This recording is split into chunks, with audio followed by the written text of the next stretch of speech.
8h30, station Assemblée nationale.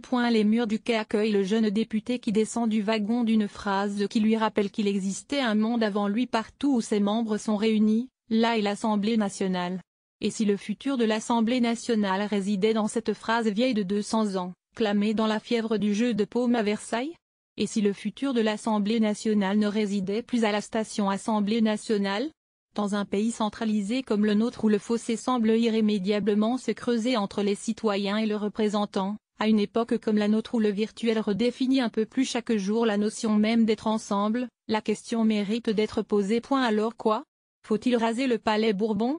Commençons par poser deux préalables à la réflexion qui viendra ensuite. Tout projet impliquant l'Assemblée nationale. Tout d'abord, quelle qu'en soit la teneur, doit désormais s'envisager à 350 députés. C'est une réforme inéluctable à l'échelle de notre pays et des attentes de nos concitoyens, et alors que nous avons mis fin au cumul des mandats. Réjouissons-nous, elle nous donnera plus de liberté créative dans l'exercice auquel nous nous prêtons. S'avouer ensuite que le palais Bourbon est une hérésie architecturale au regard des standards contemporains du bien-être et de l'efficacité au travail. Le confort remonte au XIXe siècle, la connectivité au XXe sous les toits, des cages à lapins pour bureaux, dont le seul charme est de nous rappeler la chambre d'étudiants de nos 20 ans, des espaces dédiés au travail collectif peu nombreux, qui favorisent davantage la déprime que le partage, un hémicycle fortement déconseillé à toute personne mesurant plus d'1,75 m. Ne parlons pas des personnes en situation de handicap, un amour, inassouvi semble-t-il, du papier, un réseau sur courant alternatif, qui nous rappelle lui aussi nos 20 ans et notre modem 56K.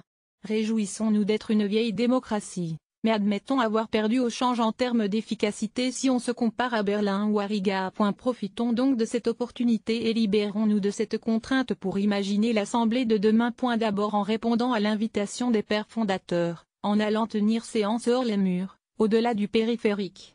À l'image de ce qui se fit de façon très éphémère pour le Conseil des ministres, pourquoi ne pas imaginer siéger une fois par mois loin de Paris?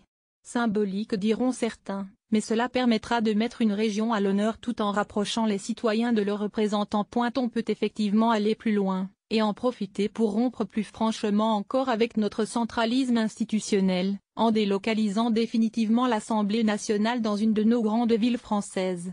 Pourquoi ne pas faire de Marseille la nouvelle capitale législative de notre pays? D'autres pays l'ont fait avant nous. Le Congrès national chilien siège à Valparaiso, sans même évoquer Brasilia dont la vision était certes architecturale mais répondait aussi à une logique institutionnelle. On peut d'ailleurs se demander comment nos sénateurs, dignes représentants des collectivités locales, n'y ont jamais pensé pour eux. Que faire du palais Bourbon dès lors? Une maison de la démocratie, vivante et ouverte à tous, qui ne se contente pas de sacraliser notre histoire mais offre des espaces d'échange et de débat pour les autres acteurs de la démocratie que sont les associations. Le siège du nouveau Parlement des enfants aussi, que l'on créerait à cette occasion pour qu'ils nous saisissent sur les sujets d'avenir qui les préoccupent. Alors oui, c'est pratique et agréable, avouons-le, d'arpenter à pied le 7e arrondissement de Paris pour rendre visite aux différents ministres et à leurs cabinets, mais à l'heure du numérique et de la visioconférence, cet argument a peu de poids.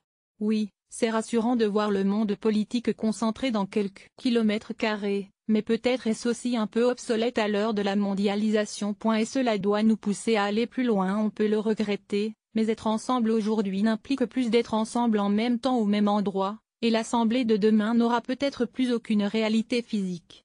Chaque député accédera, via une interface, à un parlement virtuel où chacun de ses collègues apparaîtra à l'écran, débattant mais à distance.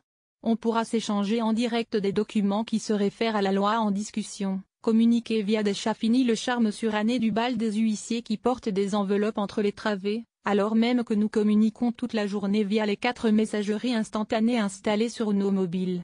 Un débat nécessite un éclaircissement. Un expert sera auditionné instantanément en ligne, un ministre sera interpellé directement de son bureau. Un député en mission à l'étranger fera état en live d'elle.